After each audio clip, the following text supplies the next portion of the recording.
All right, all right. What's up, guys? How are we doing? Can everyone hear me? Can everyone see me? There we go. There we go.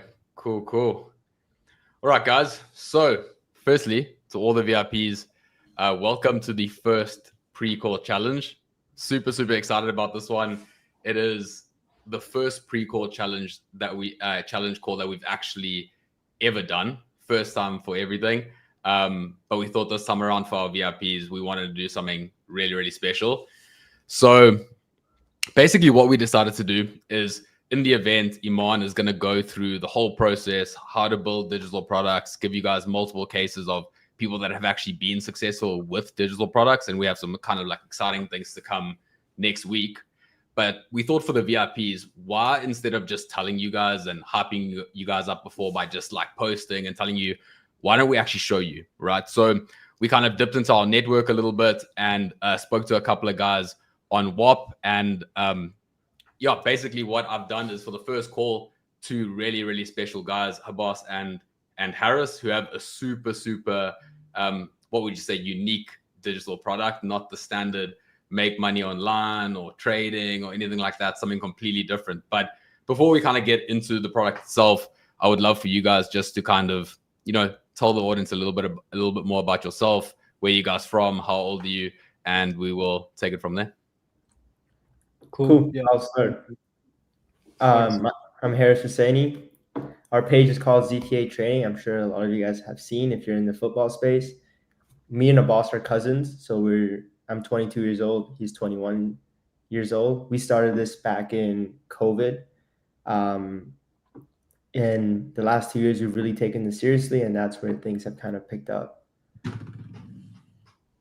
Very cool. Habas. Yeah. Name's Abbas. Nice to meet you guys. 21 years old. Currently in Vancouver, Canada. Super excited to get started today. Like Harris said, we started ZTH like start of COVID, almost around 5 years ago now, and it's grown super big. We basically just help footballers get better at football. I like it. Yeah. I like it. I think that's dumbing it down a little bit. So for those of you guys in the crowd that have actually never met me, and maybe a couple of you guys have, I'm actually one of the head coaches in Iman's team, and I've coached so many people with so many different digital products, but this is the first that I've actually seen with, two guys that are actually helping like aspiring footballers, get into academies and all that kind of different stuff. I know that you guys have a crazy track record. I've done kind of some reading up and looking at some of the case studies. You guys have had multiple people that have actually joined academies and that kind of stuff. So can you kind of expand a little bit on your product as a whole? What does that actually look like? What do you help your clients with? Yeah, so our product is everything that I did to sign for a professional academy when I was 18 years old. And we basically take our students, we take these footballers through that transformation, and we basically give them the path that I took to get there. From the technical, the mental, the physical, we give them access to current professional players. We do weekly coaching with a lot of the students. And yeah, we just provide everything that I did to help them get there. And we've had students sign to pro academies, get national team call-ups. One student actually went pro. One student went pro as well. We've had thousands and thousands of wins, which is pretty cool to see every single day.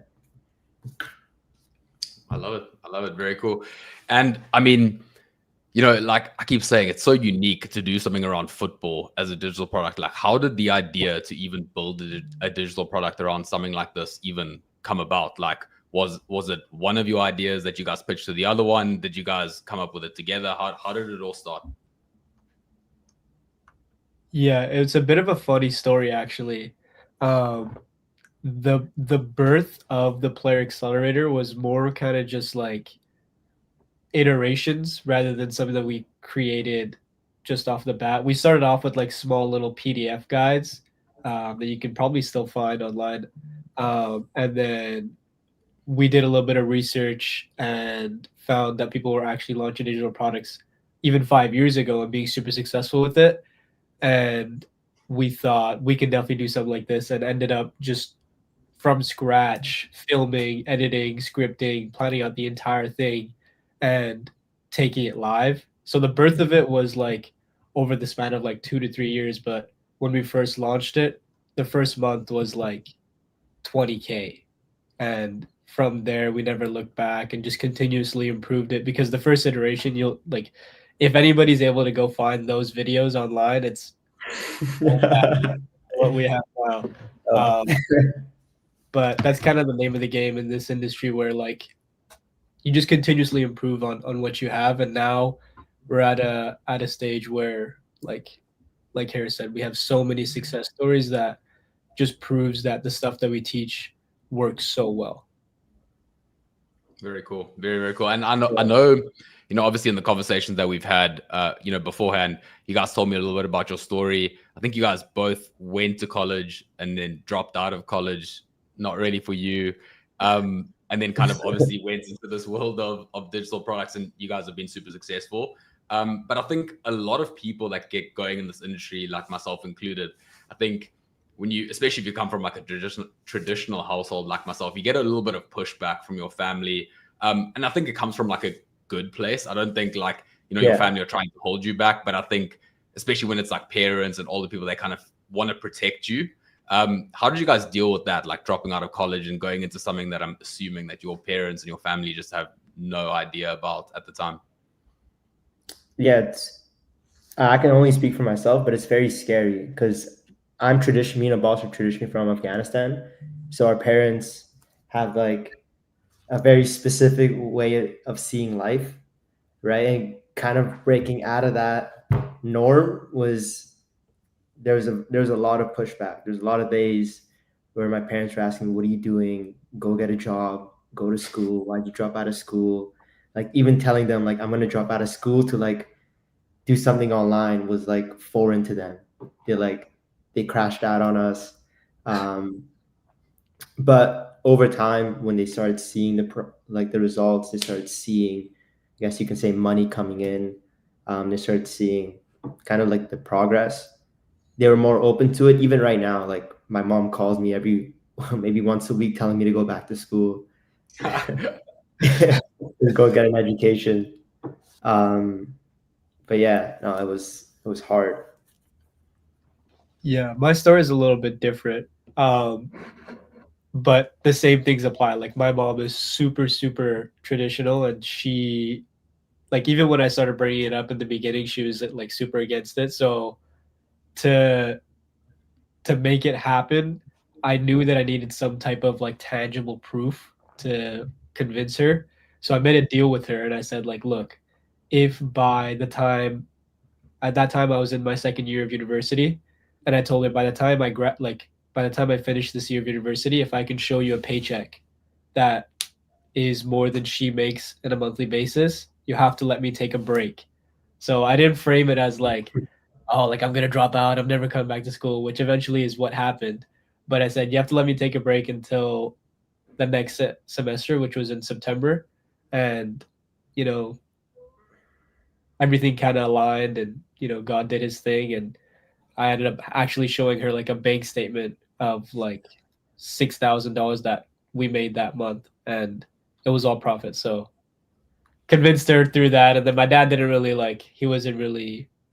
He was down for whatever, so he didn't really care. But my mom was the one who needed convincing, and that's how dropped out, and now never looked back since.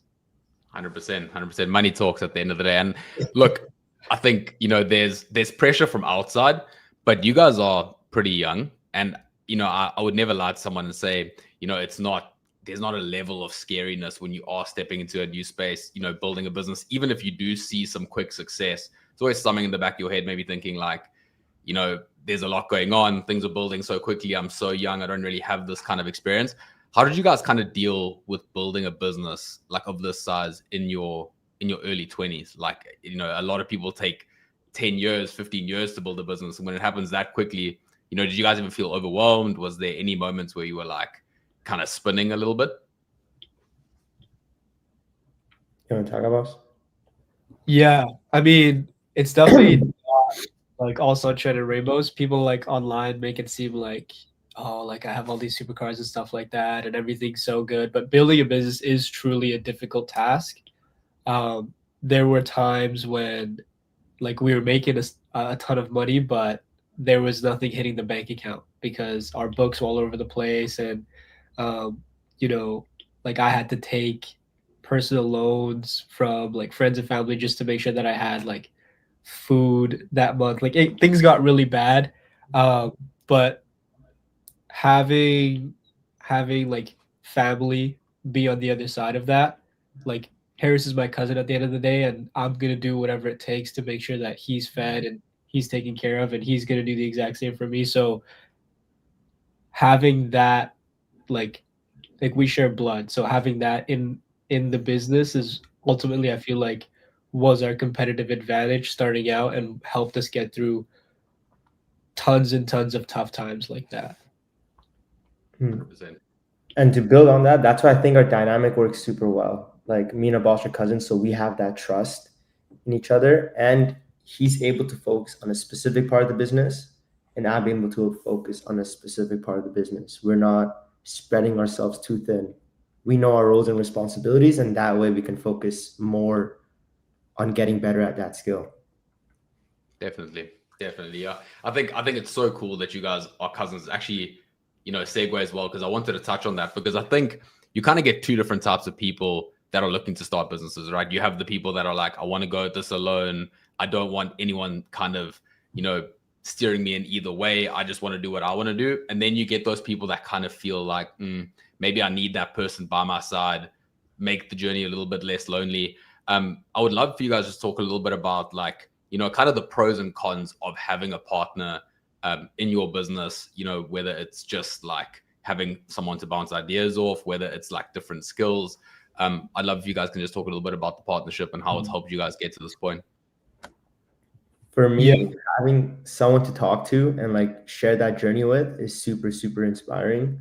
Like, let's say you're having a tough day, maybe something goes wrong. There's just someone to talk to and someone to share that, share what you're going through with. It just really helps. And even in the times where you see wins, right? Me and a boss would call each other when, like, let's say we hit a specific amount of money made in a month, or we hit like a specific amount of views on a video, or like 100,000 subscribers. We'd call each other and we'd celebrate, and that would make just the journey just so much more fulfilling and enjoyable.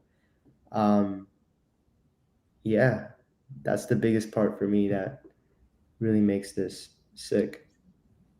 Yeah, just having somebody on your side that is like gonna like put 120% into whatever they're doing, because it's not just for themselves. Like that, having something like that, not just in business, but like in sports, in in everything. It's like it just takes so much. It just makes everything so much better. The highs, the lows. Like we've had a lot of people like come in and out of the company because, like they just wasn't a good fit. Even like, in when we first started ZTH, like there was a lot of people who were part of the brand, and everybody's kind of left, except for family, which is me and Harris, and we stuck through it. And because of that bond that we have, we were able to build this thing into something so much bigger than it started out as. Yeah, I absolutely love that. And I think, the one thing when I was having conversations with you guys during the week, you guys really spoke about the fact that you guys have different skills and you guys bring different things to the business. And that's kind of a little bit of advice that I want to give to everyone here. I know a lot of our VIPs here are like raring to get started. They're raring to kind of, get going, get their business off the ground. And if you are one of those people that maybe you're doing this with a friend, I think the biggest advice that I would give them that I've seen in kind of like my years of coaching is that don't just partner up with someone because they're like a good friend. Like partner up with someone that can actually add a different element to the business. And I think you guys do that pretty well yourself. If you guys want to share a little bit kind of what role Harris plays in the business versus what role you play, about. Yeah, for sure. One piece of advice I will say for the audience is, like, when you're looking for a business partner, when me and Harris started, we were like a couple of brain rot little kids and stuck in lockdown, and we had no skills. All we would do is like doom scroll and play football all day. But when things really started to take off was when Harris, like we basically made a decision, like Harris is going to be the face and I'm going to be the person in the background. So I'll let Harris speak on his part, but for me, it's more like the marketing and sales. So setting up the landing pages, setting up creating the VSLs, hiring and firing, and everything behind the scenes that most people don't see. And just having that balance of like he does his piece and I do my piece. Even if like you're getting into business with somebody who both of you don't have skills, you should probably each dedicate yourselves to one part of the business. Okay. For me, I'm the face of it, so I create all the content from the scripts, dig into the visuals. I manage the whole content team, from the editors to the cameraman to the talent that we bring out. So if you watch our videos, we try to make it super dynamic, where like we bring out students and teach the students. So then it feels like you're learning through the student. And I do all the coaching in the program. But a boss controlling all the back end stuff and he managing all that gives me more time, energy, I can put into learning content, improving the content systems, and even spending more time coaching the students so we can see more results. But if I had to do what a boss is doing plus what I'm doing now, obviously, like it just wouldn't be as high quality as it is, and I wouldn't have been able to spend as much time improving and getting better at what I am, at what I do. I love that. It's like perfect synergy between you guys. I actually really, really like that. So in terms of kind of what you guys do, I think the coolest thing about what you guys have done is you guys have monetized a passion that you actually have. And I think probably in the crowd, there's a lot of people that have heard of digital products and they kind of think of courses, templates, mentorship, and they all think, you know, every single course is make money online, or it's like a fitness program, or it's, you know, something that they don't care about. Now, you guys are a perfect example of someone that's, you know, taken, this is what I really like. Now I'm going to turn this into something that makes me money. Just like, how does that feel, being able to like make money with something that you guys actually genuinely enjoy? The best part is when like you get the students' results, bro. You don't understand. Like that's the best part of this whole thing is like when you're first monetizing what you love, and then second you're actually getting people crazy wins. Like that, yeah. That's why we do it, bro. Like that feeling is unmatched.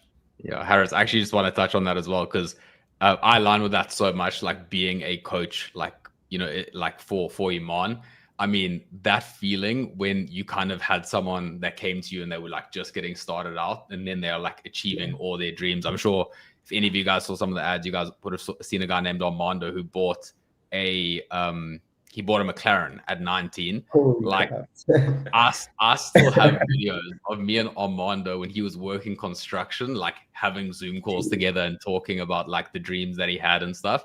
And like when he called me on the day that he bought that car, and I was like, dude, this is like, and it's honestly Yeah. like the best feeling ever is when you are either working for a business that is a digital product or you actually own your own one. Like when your people are getting results, like it's such an unmatched feeling, honestly. It's It really, such a really sick is. feeling, bro. Yeah, I remember the first day that, like, obviously none of our students have bought a McLaren, but the equivalent is like one of our students signing for a professional academy. I can And imagine. the first Crazy. day that we had somebody message Harris about like they got like he sent the email, he sent pictures of him on trial, it was insane, and we were like, holy shit, like this is real, oh my god, and we started freaking out. I think we were more happy than the guy, but it just goes to show like this stuff is so cool. Yeah, no, it really is. It's like, it's the thing that I like the most about digital products and info. Like, you know, when you're doing something like e-com, you're just like selling a product where, you know, you're actually changing people's like life situation, you know, whether that is, you know, what you guys do, what we do. I think it's one of the most rewarding things about the business model is that you actually impact people's lives and you make money doing it, which I think is such a unique business model in general. I think that's really, really cool. I want to touch a little bit on, I want to go back to the college university thing. So neither of you guys kind of studied and finished a degree in business, yet you guys are successful business people, right? And I know that you guys are obviously a part of one of Iman's kind of like mentorship programs, higher ticket mentorship programs.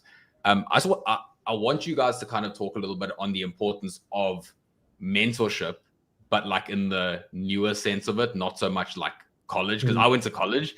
I remember being there for like 5 years, finishing, and I walked out and I was like, why don't I know anything? What did I learn? Yeah. I want you guys to touch a little bit on that. For me, like, people see the millions of views, people see the audience that's like 1.6 or 1.5 on Instagram. Every single thing that we've learned with content, even on creating the product, we've bought a digital product for. So like, even on the YouTube, it's like, oh, we learned how to make better YouTube videos, obviously by doing, but we learned how to make better YouTube videos by purchasing a digital product from someone who's just better at it than us. So yeah, like everything that we know in business is through buying a digital product or mentorship or being in a cohort of someone who's just better at us at doing it. So then we learn from their experience rather than having to go and figure it out. 100%. Yeah.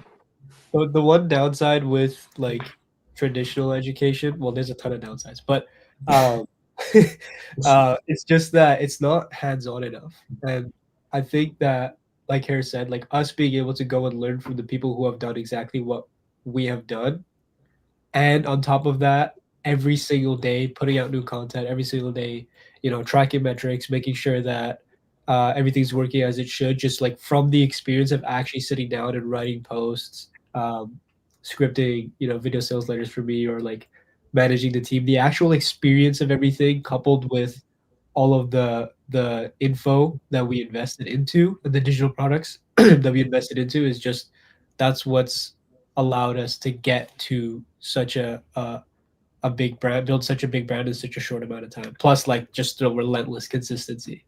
Like, you could go on our page and you'll see we haven't missed a post. Like, we haven't gone a week without posting in like 2-3 years, which is, what I'm saying? Yeah, that's nuts. Like, honestly, yeah. But I mean, in anything in life, right? Like, whether you are trying to become a professional footballer, you're trying to start a business, consistency is ultimately the thing that you have to focus on, the thing that you have to keep doing. Now, you guys, in terms of the amount of members that you guys have, I mean, you guys are huge at this point, right? I think, close to 4,000 active members at the moment. Now, everyone that starts at zero, right? Like, and I think the biggest fear that anyone has that starts a digital product is like, will anyone actually buy this thing? Like, will they do it? Now, when you guys started, could you have ever seen yourself at this point having like almost 4,000 members? Or do you think that belief kind of grows as you see it working? Or was that belief there like straight away?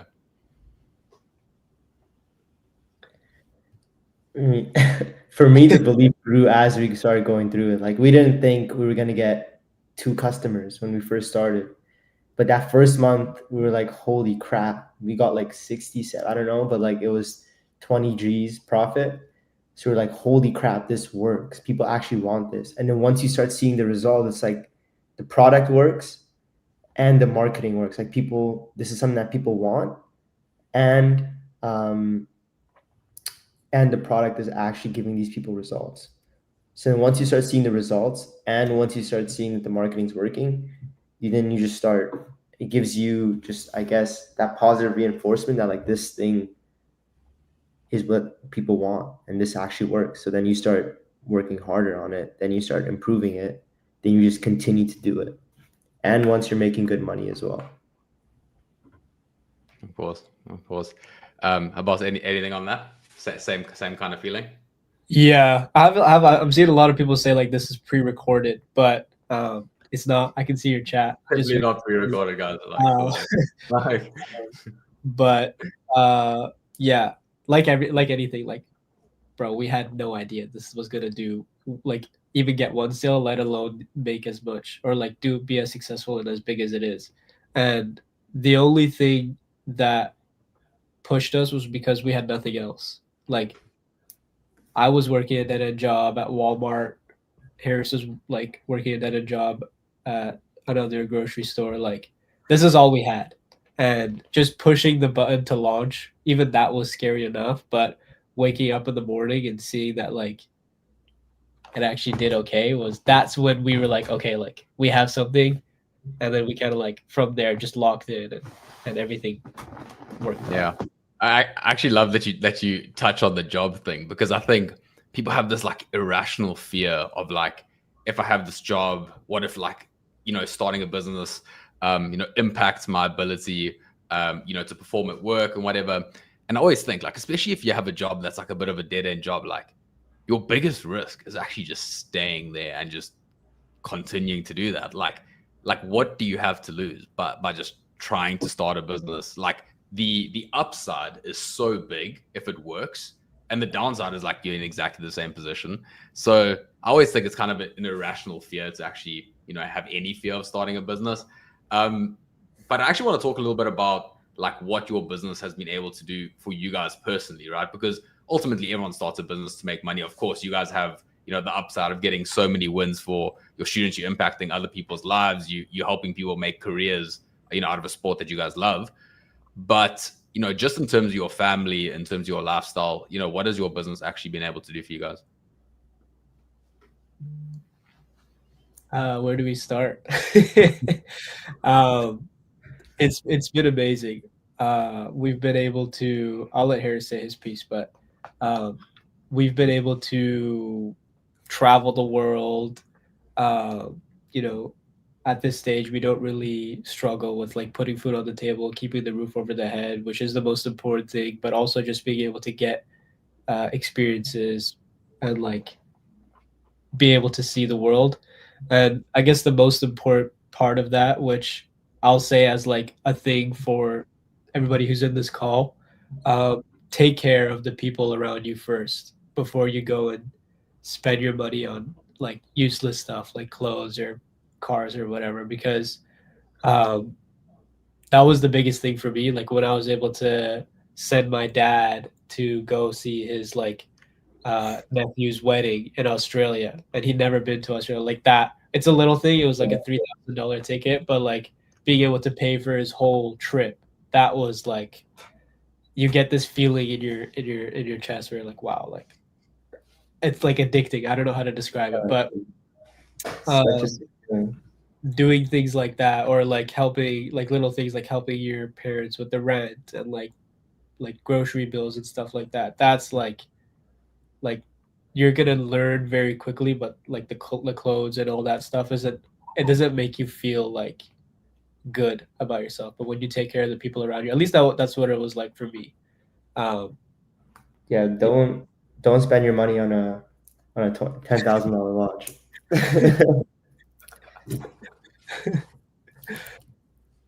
Yeah, no, I think what you said there is very, very, very true. Like I've worked with a lot of successful people, and funny enough, the one thing that I see so often is that the guys that are really successful, in the beginning, they kind of start, they want all these things. They want like, the Lambo or the watch or whatever, right? But then when they actually get there, the first thing that I see them doing is actually taking care of the people around them.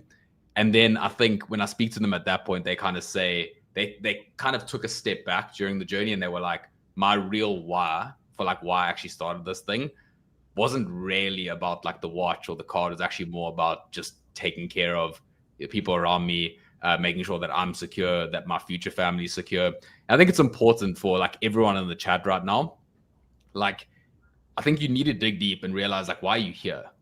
Because there's always a deeper reason for why people want to start businesses and make money. And even if you think it's shallow right now, I think you'll discover that it's probably something deeper, whether it is, looking after the family like you guys have done. I think that's for most people the big one. Like they want to look after the people that looked after them at some stage. So yeah, I think if I can give you guys one challenge, like after this call, before we have another one of these tomorrow, like go sit tonight and like really, really think about it. Like why do you want to do this in the first place?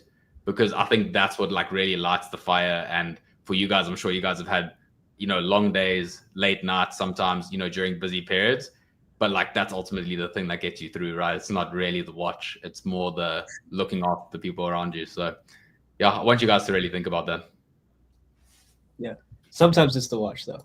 The watch, Yeah, however, I can't lie. nothing against the nice watch. Let's be honest, but yeah, definitely look a bit deeper than the watch for sure.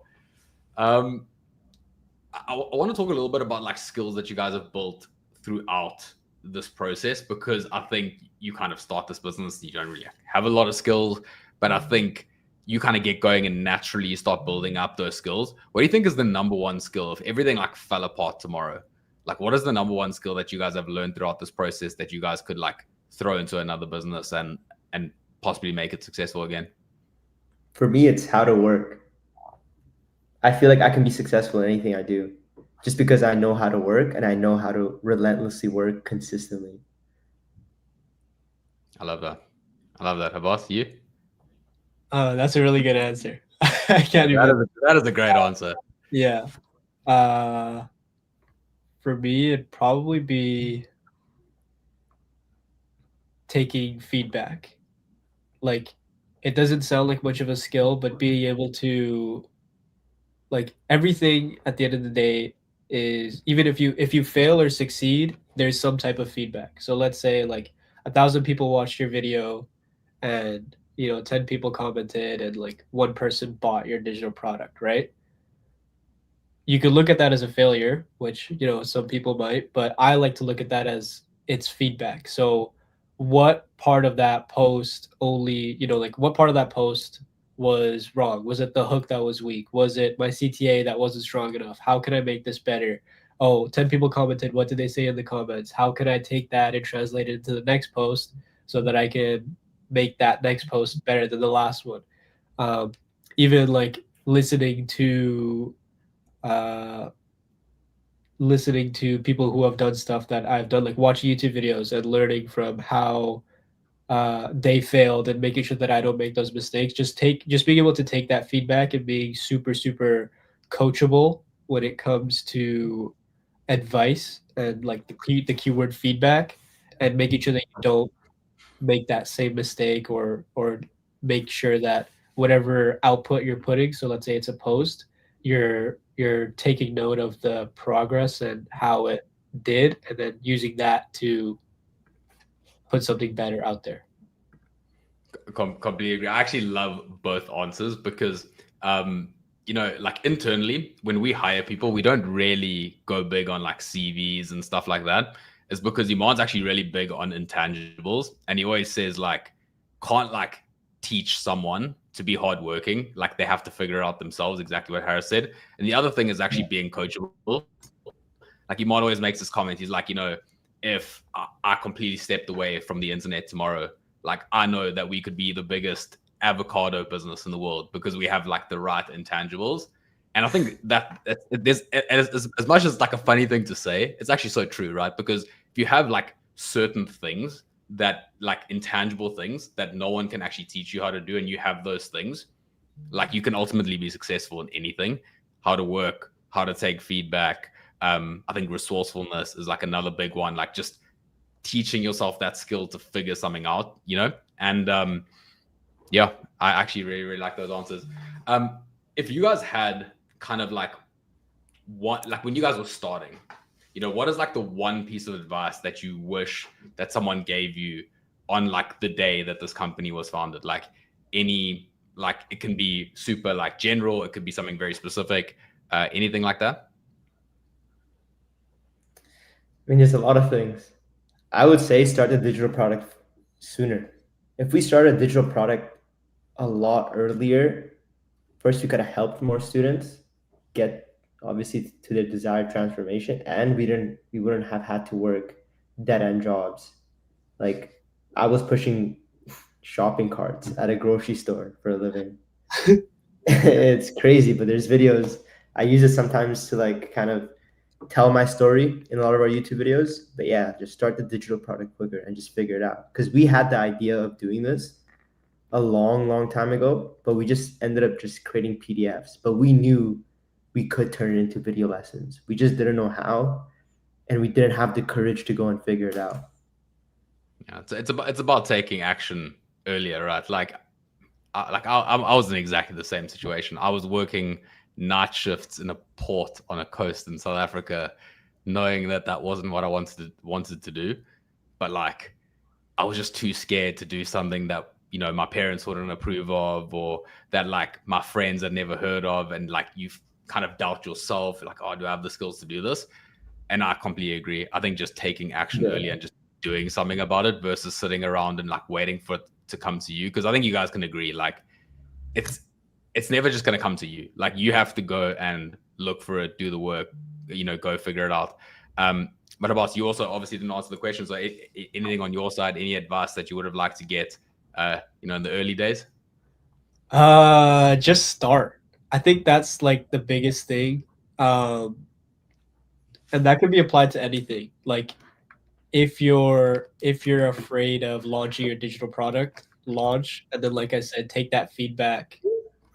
Okay, maybe you didn't get any sales. Why? Determine why, and then take that feedback, put it back into your marketing, fix your marketing. You know what I'm saying? Like starting isn't just like posting the first video, but it's also taking the leap and making your digital product, or taking the leap and like um, starting to be consistent. Like be committed and have that conviction in yourself when you say like, okay, I'm gonna do this and I'm gonna do this until I die or I figure it out.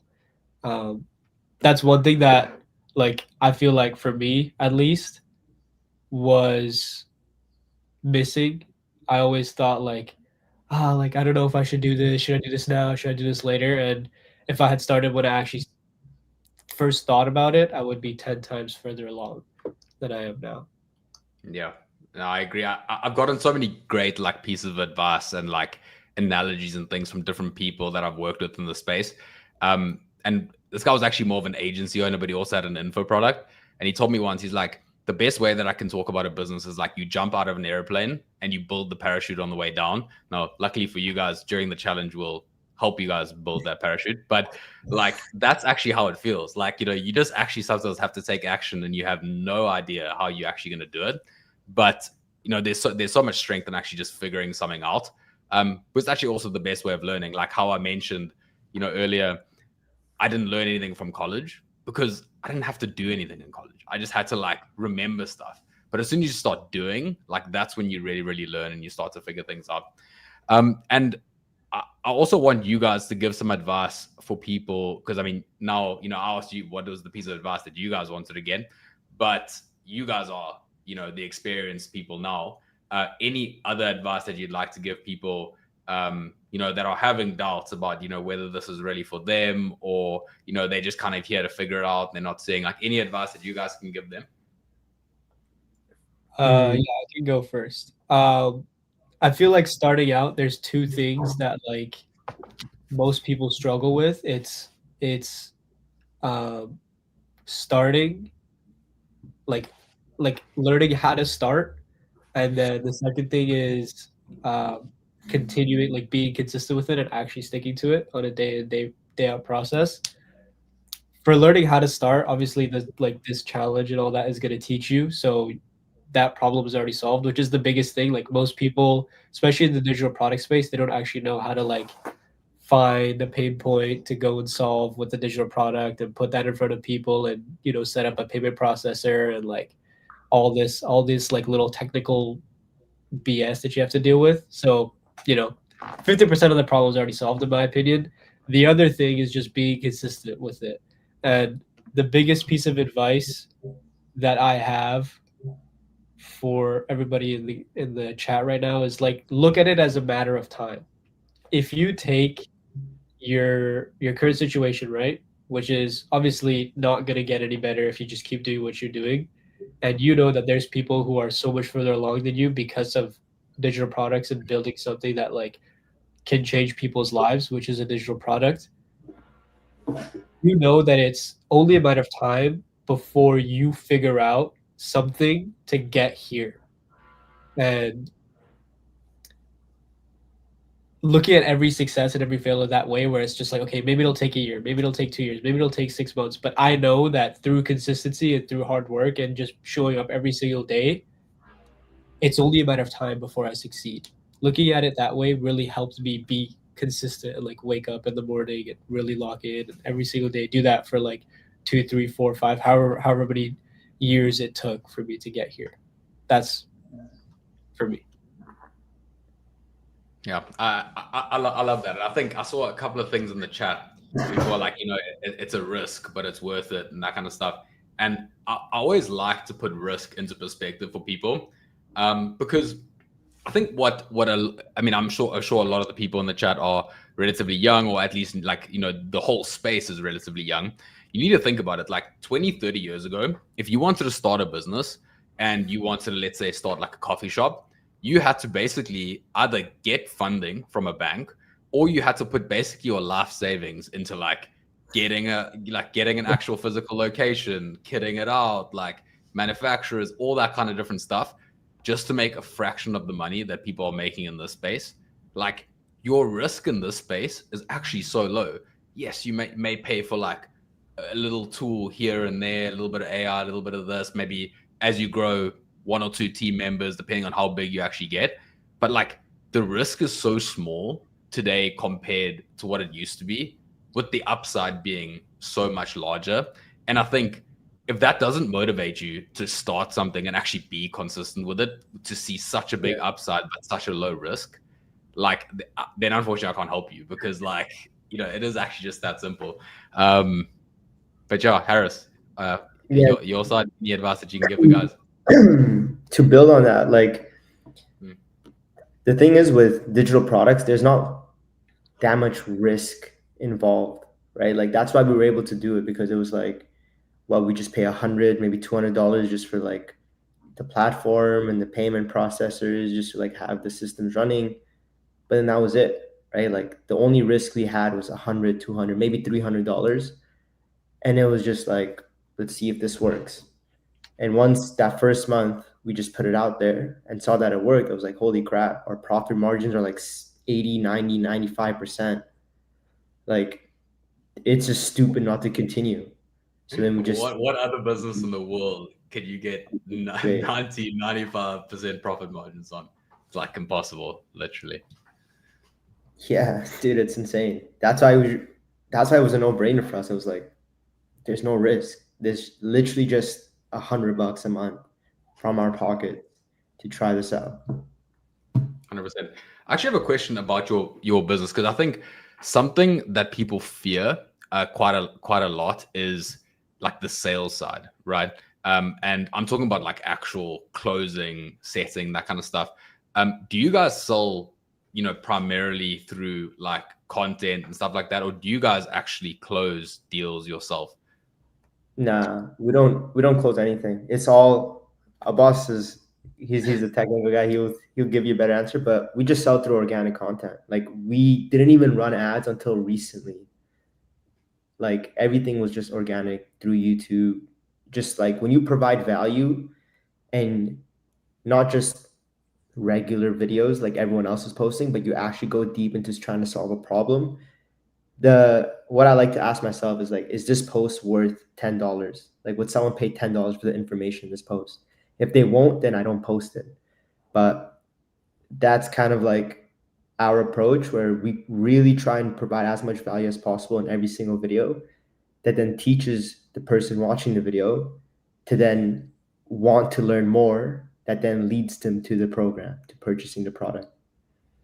So it's all about free value up front, right? Give them as much free value as possible, kind of keep people wanting more, and then no need for any like crazy sales systems and jumping on calls and trying to convince people, just straight up automated checkout.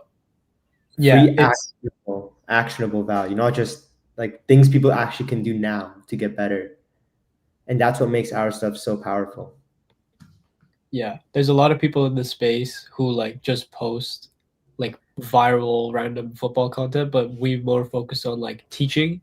And because of that, people take that value and, they get value from it. And then eventually they keep coming back, And then when they see that we have something that solves their problems, like they need to learn how to train, or they need to learn how to get contacts, like professional opportunities, get in front of professional coaches and stuff like that. And they see that we have that product, even though they have to pay for it, they're willing to because they know the value that they're going to get from it.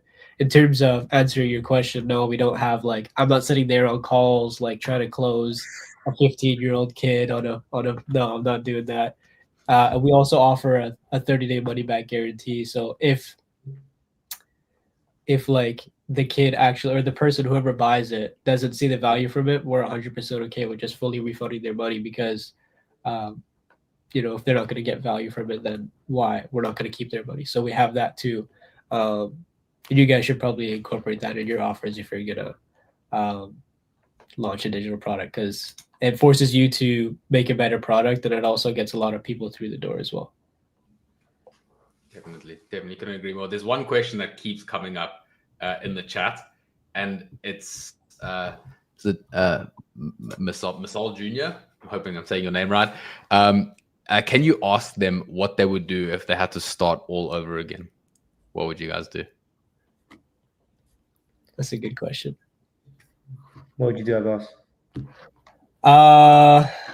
I'll give some actionable advice. First thing I would do is post once or twice a day on some type of platform: Instagram, YouTube Shorts, TikTok, short form for sure. Focus on at least once a week long form, so a YouTube video, and then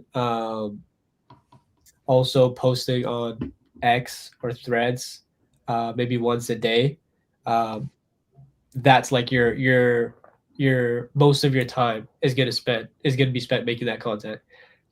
This is what I would do if I was starting out again. Then from there, I would, after I've built up a following of like 10,000, 100,000, however many people you get, figure out, so do some market research by asking your audience what they struggle with the most. So for us, it would be like improving in football. So if they struggle with improving in football the most, then we would go out, and you do this by like asking stories or making surveys on your channels.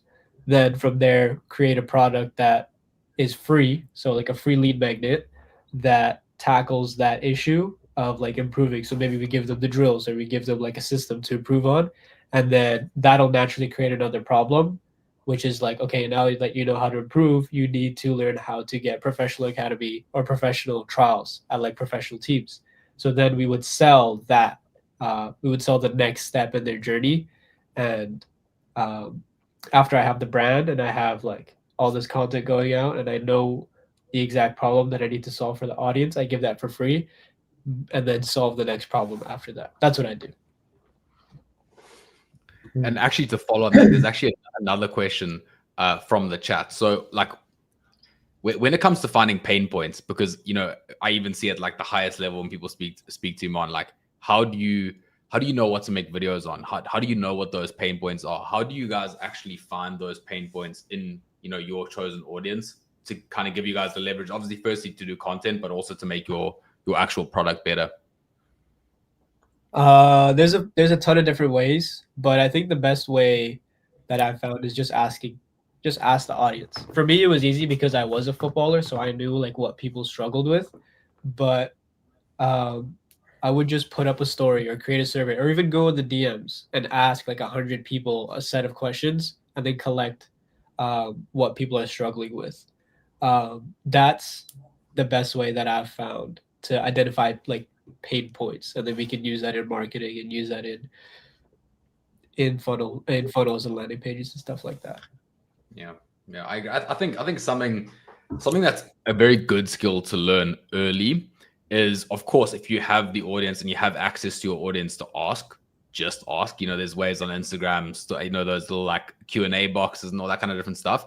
But I think it's a very important skill to learn how to put yourself in your kind of perfect client avatars kind of shoes and be like, if I was this person that I'm selling to, like, what is the number one question that I have right now? Like, what am I trying to improve? What are the pain points that I actually have?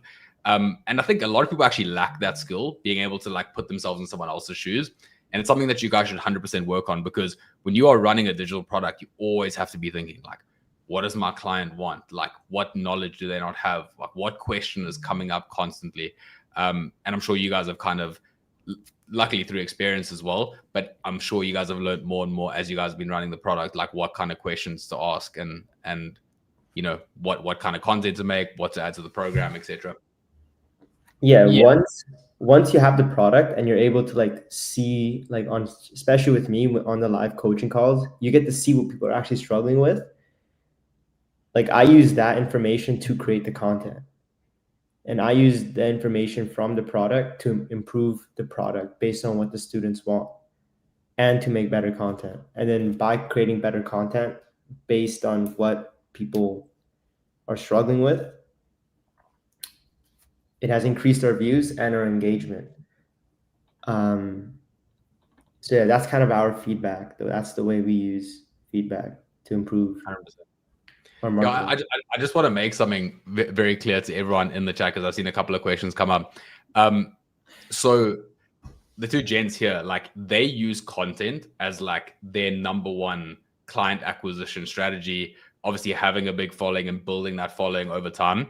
But I just want to make it clear that if you are not like someone that's super active on Instagram or you don't have a big YouTube channel, doesn't mean you can't be successful in digital products. Like you will see with Iman, and I'm not going to go into too much of the strategy today because then you guys have no reason to actually go to the actual challenge itself. Today is just kind of to show you guys a little bit more about what's possible.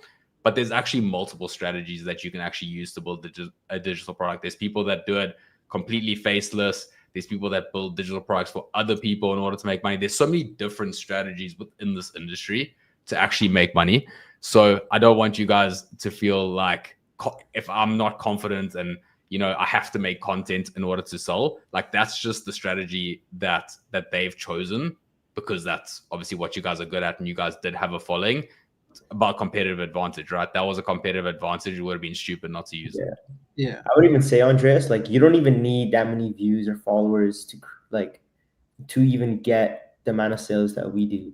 Like I know people, like I have friends who have like 4,000 or 5,000 followers, and they make relatively like almost the same amount of money as us, right? But they're obviously in a different niche that they're solving a different issue.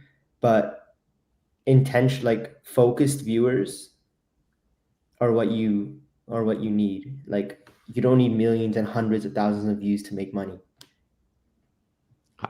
Like guys, if someone asked me tomorrow, do I want 50,000 random TikTok, like, you know, TikTok followers, or I don't know if they're followers or subscribers, TikTok followers, let's say, or do I want like 1,000 proper subscribers on YouTube that are 100% interested in what I'm talking about, are locked in on the topics that I'm talking about? I would 100% go with 1,000 people because I can actually make money off those 1,000 people versus, you know, 50,000 people that are watching me do some stupid dance that they don't care about. Like that doesn't make money. So it's really not about the numbers. Like numbers matter, but in the greater scheme of things, like followers and likes and stuff, a lot of the time are actually just vanity metrics. It's actually about the quality of your audience in that following versus just having as many as possible. So, but these are all things that you guys will learn throughout the challenge. Last couple of minutes, guys, I do want to kind of open it up a little bit to the chat. I've got a couple of people on the back end finding me, you know, some questions. So I'm going to pull that up here to my side. So if your question doesn't get chosen, please don't shout at me. I've got a team of people that are doing it for me.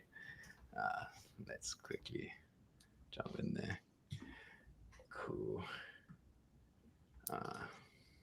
Sorry, guys.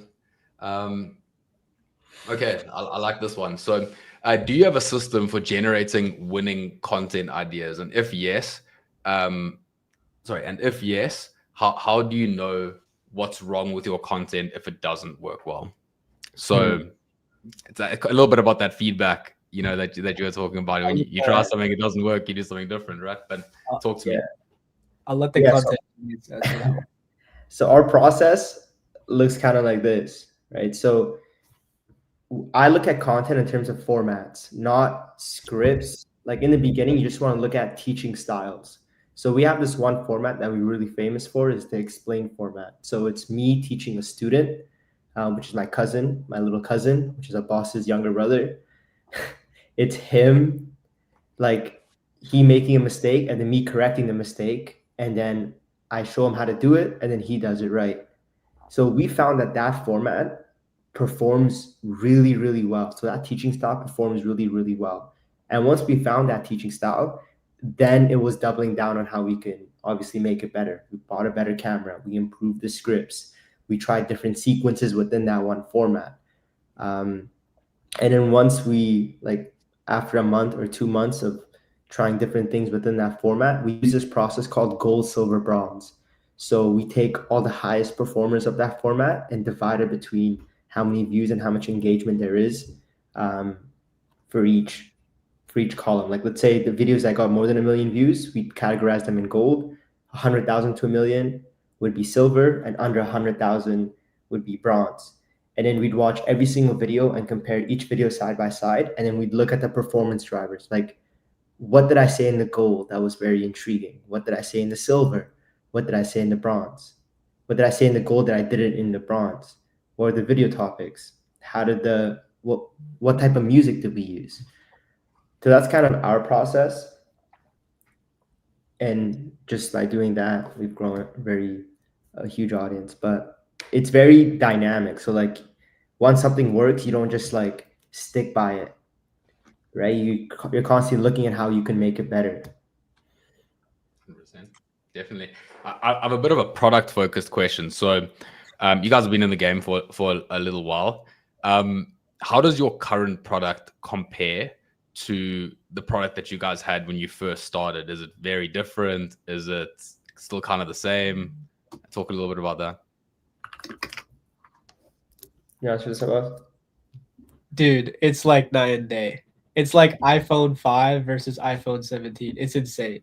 I can't like show you guys, but we had this thing called the Pro Academy Signing Incubator, and like we made it when we were like 19. Harris, he had like a fake, or like not a fake beard, but like he grew out a little bit of a beard to look more mature. To like, so like we thought like that was like so important, and then like we tried to make the setup so professional, and we filmed it, and like it was so bad. But now, like looking back on that, we knew that we had to go through that little phase of just like it was so shit to make something that's so good now. The best way I can describe it is like if you look at the iPhone 4 or the iPhone 5 and you compare it to the iPhone 17, it's something completely you can't even tell that these two were from the same company if you took off the Apple logo. That's how big of a difference it is. So yeah, if you're ever afraid of like, and like that made us like that still helped people get results. So it wasn't a bad thing. It was just like looking back on it now, like I can't believe that we actually made that. Yeah, I like that you said that, because I think one of the biggest like roadblocks that I've seen for people that are just trying to become business owners and entrepreneurs is like perfection. People are so obsessed with perfection, and it's actually not about that. Like, it's about just starting, having that like minimum viable product, having something that works that's maybe not perfect, but you just keep making it better. You know, just like Harris said about the content, like I'm pretty sure your first pieces of content that you ever put out, you look at them today and you were like, those were not good compared to what we do now. But it's about just constantly progressing, making it better. Yeah. Ultimately, like, it works for its time. But if you never got started with the like shit product, you wouldn't have the product that you have today or the content that you have today. So just got to get those early wins. Like, that's the main thing. I would even say, Andres, like in the moment, we thought that product was so sick. We thought it was so good. And then we make it. And then like 2-3 months later, we're like, yo, there's like, this is missing this, is missing that. The quality looks kind of terrible. We got like, because we got better. We got better at filming. We got better at script writing. We got better at, we learned more of what our audience wants. And then so we just consistently kept changing things. Now we have a sick product, but even now, like, we're going to completely revamp this thing in a couple months and turn it into like the Player Accelerator 2.0, because we could improve it. We can make it so much better. 100%. Very, very cool. So Yeah, guys, actually. Oh, sorry. Go for it. No, all you, bro. Chat from somebody named Elham Fight, and he asked, "What's your advice for someone who struggles with consistency?" Sorry, I just really wanted to answer this before we hop off. Definitely, please do. Dude, like, consistency probably stems from like two things. One, you don't believe in what you're doing, okay, and two, you're afraid of what people will think if you continue doing this and it doesn't really work out. So it's either one of those two things. If it's something else, then maybe this won't apply to you. But the thing is with consistency is that it has its own attributes. When you show up every single day, it's like when you come to train for football. If you show up every single day, eventually you're gonna get better. If you post content every single day, even if it's like so bad, like if you scroll down to Harrison and I's first post on Z Page, it was so bad, like so bad to the point where when I look at it, I actually cringe physically looking at it. But now when you look at our posts, everybody thinks like, wow, like it's such high quality. These guys get so many views, etc. But it was because we started and because we stayed consistent. Consistency isn't something that like you'll always have a problem with consistency until you come to the realization that this is something that you're gonna have to stick with to get better at. It's like showing up to school every single day. It's like everything in life, you need to have that consistency to get better. Your name is Alham Fight. I assume you fight, so you have to go and train every single day so that you don't get knocked out in your next fight or whatever. It's that consistency that you need to like really dedicate yourself to in order to get better. So in order to be consistent, I just say like make sure that what you're doing is what you actually want to be doing. So like don't do stuff that like you can find a shit ton of excuses to not do, and make a verbal commitment every single day to go out and do it. So like look at yourself in the mirror. This is what I did. I really didn't want to do this business shit when I first started, but I had to make it work. So I would wake up in the morning and say like I had these 3 things on my to-do list every day and I'm going to get them done before I sleep. And if I don't get them done, I'm going to work through the night. And that is what helped me build that consistency to, eventually build something so big. Yeah. If you don't mind, I kind of want to expand on that because I've gone through a period like now in my life where I'm running a marathon in like just under a month, and it's taken like months of like consistent work. And the reason that I actually signed up for it is because I felt like I was lacking consistency in everything in my life apart from work. And I was listening to this podcast. I don't know if you guys know Nick Bear, but he's like a big YouTube hybrid athlete guy. But he said you got to stop negotiating with yourself, and that just stuck with me. Like now, if I have something to do, whether it's work, whether it's training, I just do it. Like I don't tell myself, oh, I had a late night last night, or oh, today I've had like a lot of work, so I'm not going to do this, or like don't even negotiate with yourself. Just like if it's on your list, it gets done. And that's what consistency ultimately is. It's just no more negotiating, do what it takes. And guys, honestly, the best challenge that I can give you guys when it comes to consistency, you guys are all here to learn about business. We have a call tomorrow, and then we're diving into the challenge. And I mean, you guys are VIPs. You guys have multiple. You guys have VIP, general as well. Consistency starts by going to every single one of those. Even if you are like, oh, I've had a long day at work, I'm a bit tired, I'm not going to be able to focus well now, I'll watch it in the morning. Guys, that's negotiating. Stop negotiating and come to the sessions. Do the homework after the sessions. Like anything you can do to start building those habits. And I can tell you right now, these two gents here will tell you, they just got into the habit of working every single day. Harris said it. I taught myself how to work. And how did you do that, bro? By just working every single day consistently. That's I would even say like you got to get rid of the things that distract you, like the social media. It ruins your attention span.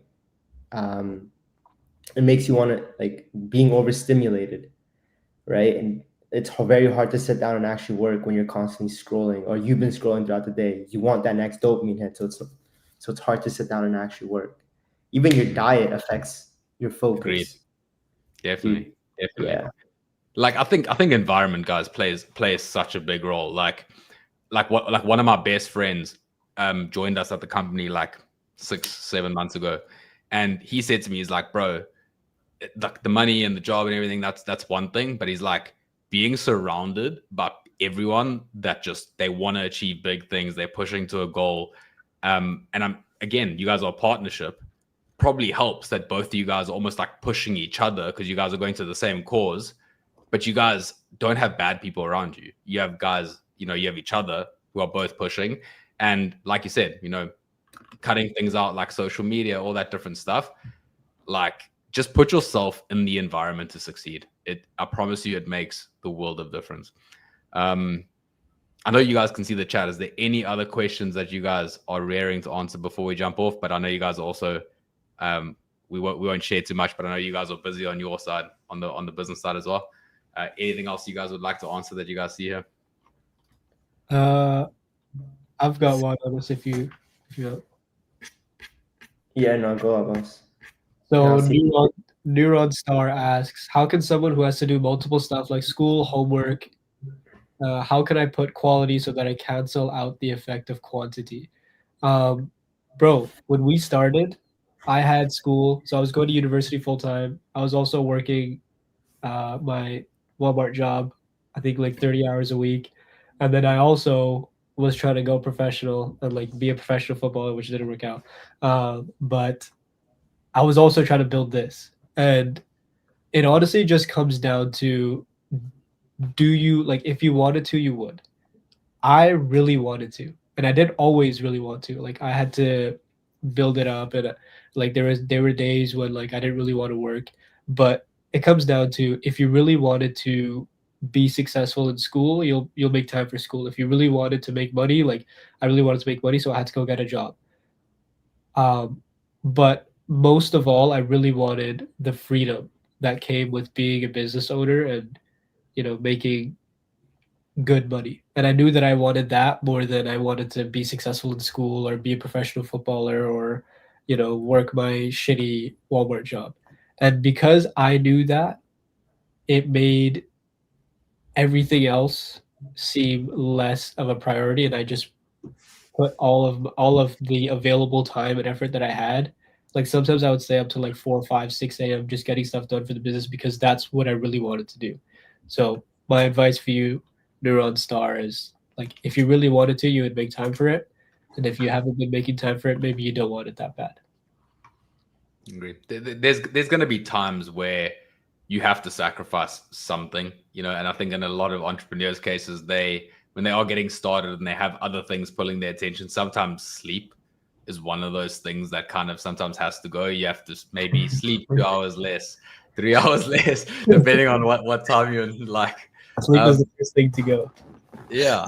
Sleep is the first thing because, ultimately, look, I don't want to give anyone like any unhealthy habits here, but you can go for a while not getting your 8 hours. Like, honestly, if you work hard enough, you can get your 8 hours whenever you want. But in the beginning, you just have to put a little bit of work in. And actually, shout out to a lot of people, because I know that obviously we have a worldwide audience. I actually saw people waiting in the chat being like, it's 2 a.m. here, it's 3 a.m. here.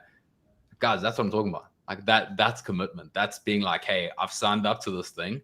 I'm going to get max value out of this. I'm going to stay up until 3 a.m. to be at a call that I don't even really know what it's going to be about, but I know I'm going to get some kind of value out of it. So shout out to all of you guys that it's super late or super early. Huge shout out to you guys. But boys, I just want to say a huge thank you to you guys for jumping on, kind of sharing a little bit of the knowledge that you guys have gained, over the last couple of years of being in the space.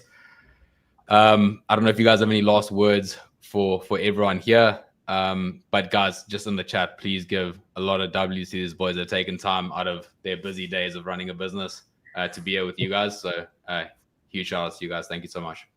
Yeah. Thanks for having us, Andries. It was a pleasure. Quick shout out to Jawad and the ZTH fam, if you guys are watching. Shout out to you. Amazing.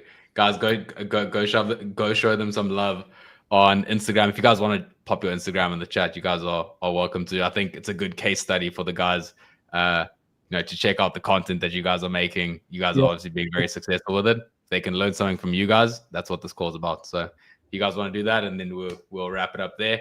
To everyone in the crowd, I will see you guys tomorrow. I want to see at least the same number of people, if not more, tomorrow. It's going to be another bang of a call. But guys, thank you so much for being here. And you guys, thank you so much for your time. I appreciate it, guys. Thanks, Andres. Thanks for having us, guys. Thanks for having us, Andres. Bye-bye. Okay.